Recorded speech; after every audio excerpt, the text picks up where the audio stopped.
Malgré, paru tout récemment chez On Lit Édition.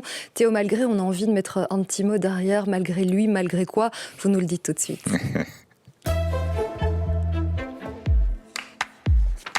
Alors vous aviez, vous aussi, envie de mettre quelque chose derrière Théo Malgré. Pourquoi ce titre? C'est rigolo. Mais je me suis empêché parce que c'est un titre qui empêche, qui s'empêche. C'est un personnage, c'est un roman qui est né du confinement, évidemment. Enfin, évidemment. Voilà, je vous le dis. C'est bien, ça faisait partie d'une de mes questions, donc vous anticipez, Stéphanie Berski. Mais oui, je l'ai dit en intro, ce personnage, Théo, on connaît son nom de famille, il s'appelle Théo Capucci. Oui. On ne sait pas trop quel âge il a. Moi, dans ma tête, je me suis imaginé qu'il devait avoir au moins une 50aine d'années. Il vit dans un appartement, un grand appartement. Il ne le quitte jamais. Qu'est-ce qu'on peut dire d'autre de lui? Présentez-nous ce personnage. J'aime assez bien, ça crée une sorte de situation, un personnage dans une situation, un grand appartement énorme, même dont il oublie le nombre de pièces, etc. Et il vit là, on ne sait pas depuis combien d'années. Et sa mémoire se découd. Enfin, il se rappelle, mais pas dans le bon ordre des choses. Et il se demande aussi s'il n'est pas un monstre. C'est un peu là-dessus. Enfin, je pense que c'est un roman qui est pas mal pour aujourd'hui. En ce jour d'Halloween. Oui, le soir d'Halloween. Oui, c'est ce que vous me disiez en coulisses tout à l'heure, parce que je vous disais, moi j'ai trouvé ça assez drôle. Pas tout de suite, je vous l'avoue. Mais au fur et à mesure que les pages se tournaient, je me suis quand même bien marrée en le lisant. C'est un sacré personnage, ce Théo Capucci. On le dit, il vit dans son appartement, il ne quitte jamais son appartement. Du coup, il a besoin de passer le temps. Alors, l'une de ses occupations favorites, c'est très simplement de regarder par la fenêtre, le temps qui s'écoule, les gens qui passent. Mais un jour, il se dit, tiens, je vais me lancer dans l'inventaire des objets qui se trouvent dans mon appartement. Alors lui, il s'en fiche de savoir quels sont ces objets qui l'entourent. Ce qui l'intéresse, c'est de les compter. Racontez-nous, c'est leur nombre. C'est leur nombre. Des tâches absurdes. C'est absurde, c'est vrai. Il se donne ça comme tâche, et puis il met des post-it sur tous les objets de l'appartement. Alors, il y a une espèce de raisonnement qui sont absurdes, drôles, effrayants, fous. Enfin, c'est un peu avec ça que j'ai joué. Avec, quelque chose qui peut être angoissant, parce que quelqu'un qui a une mentalité différente, et ça peut être effrayant, mais c'est drôle aussi, enfin tout à fait. Il est maniaque, il aime la précision. Et quand il est maniaque, il aime la précision. Quand il découvre une boîte avec des objets dedans, encore une fois, on se dit, par exemple, une boîte de punaises. Il ne va pas s'amuser à coller une petite étiquette avec un chiffre sur chacune de ces punaises, mais il va compter toutes les punaises et puis coller une étiquette dessus et dire boîte 86 punaises. Voilà, c'est ça. Ça fait partie des protocoles. Il imagine des protocoles. Il ne va pas compter toutes les punaises, mais en effet, il met leur nombre sur la boîte et puis il remet tout au propre sur un grand cahier. Évidemment, c'est des tâches absurdes.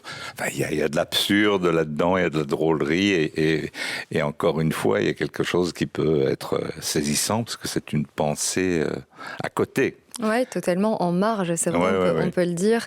En attendant, ça passe le temps, et c'est sans doute ça l'objectif de Théo Capucci, de passer le temps, parce qu'il met quand même 9 mois à constituer ce fameux inventaire. Et pour moi, c'est vraiment ça la clé de votre ouvrage, Stéphanie Berski. C'est cette notion de temps qui est vraiment propre à chacun, toute relative. Par exemple, Théo se rappelle à un moment donné d'une casquette qu'il mettait étant enfant.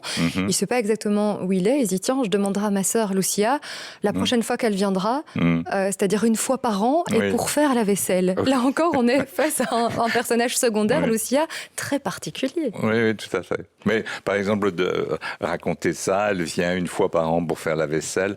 Donc c'est à la fois quelque chose qui peut être saisissant, et puis il y a une pente de drôlerie, évidemment.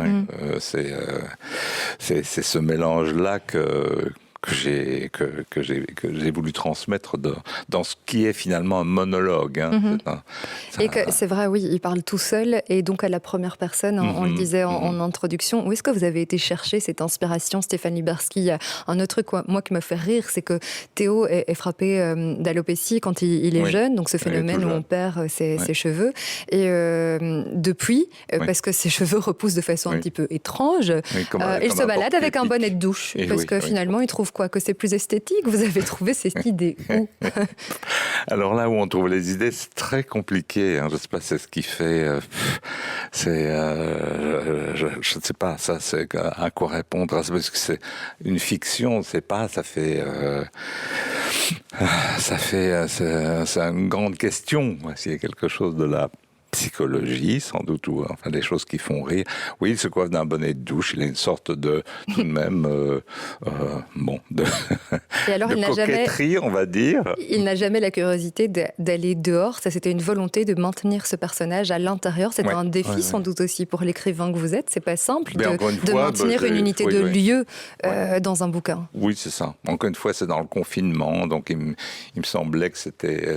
ça m'est venu pendant ce temps-là, quoi, quand on est assigné à résidence. Vous avez aussi fait l'inventaire de tous les objets qui peuplent votre maison ou votre appartement? Non. Alors que ce livre, il est divisé en chapitres, je ne sais plus combien. Et plus ou moins, à chaque chapitre, soit Théo se souvient de quelque chose, à un moment de son enfance, soit il va nous présenter un personnage. Ces personnages, on ne sait d'ailleurs pas très bien s'ils existent ou s'il les invente au fur et à mesure. Alors quand il parle de sa mère, on imagine bien qu'elle a dû exister à un moment donné. Mais cette mère-là, en particulier, celle de Théo, elle vit dans une seule pièce de l'appartement qui s'appelle le salon suisse. Pourquoi? Tout simplement parce qu'il y a un cadre qui reprente la Suisse au mur. C'est aussi le salon de télévision. Mais par contre, elle ne voit pas la télé. Parce qu'entre elle et l'écran de télé, il y a un meuble qui l'empêche de voir la télé. À nouveau, cette situation est absurde. Est-ce que la vie que Théo nous raconte, c'est une vie qu'il s'imagine? C'est comme ça que vous avez conçu ce personnage? Il fantasme quelque part? Il s'imagine tout. Enfin, il est dans un cadre. Dans ce cadre, il ne faut pas oublier de préciser que cet appartement est un énorme bureau d'avocat qui a eu son heure de gloire, maintenant qui est fermé. Donc il y a aussi l'idée que tous les murs sont recouverts de codes civils de tous les pays, en tout cas européens, etc. Donc voilà, on peut y voir. C'est un roman où on peut, si on a envie, on peut y mettre des clés. Hein. C'est le code, la loi, il n'y a pas de père. Donc il n'y a que des codes autour. Et il y a sa mère qui traîne quelque part dans une pièce. Il y a une gouvernante aussi, ou une femme de ménage, peut-être plutôt Maria, dont il se demande à un moment donné si c'est pas son épouse, mais il est plus tout à fait sûr. Il parle de sa tante à un moment donné, sa tante qui a basculé par-delà le balcon. Est-elle tombée par hasard et est-elle revenue dans l'appartement en bonne santé? Finalement, est-elle décédée? On ne le sait pas très bien. Il y a vraiment un mystère aussi, et une part de mystère qui est laissée à la discrétion du lecteur, en fait, qui peut aussi s'imaginer la suite ou prendre ce qu'il veut prendre. Oui, c'est ça, mais c'est aussi un exercice sur la mémoire. Une mémoire, comment peut se dissoudre une mémoire avec des événements qui reviennent. Il se demande s'il ne s'est pas trompé, à quel moment surviennent les choses, cet épisode-là avant celui-là, et c'est une sorte c'est une mise en mots de tout ça, c'est faire sonner un peu toutes ces données-là, qui a été le guide dans ce petit roman. En lisant ces pages, Stéphanie Bersky, moi je me suis assez rapidement dit aussi que c'était écrit de façon très orale. Et j'étais heureuse du coup d'apprendre que ce livre va être adapté au théâtre. Ce sera le 8 décembre prochain au Théâtre 140, pas loin d'ici, à Scarbeck.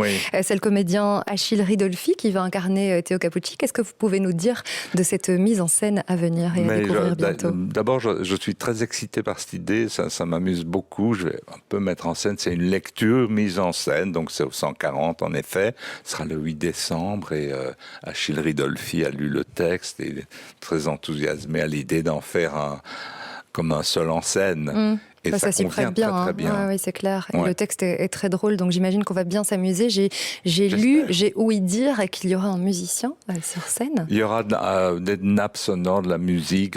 Mon éditeur est aussi musicien, Pierre de Mulenard.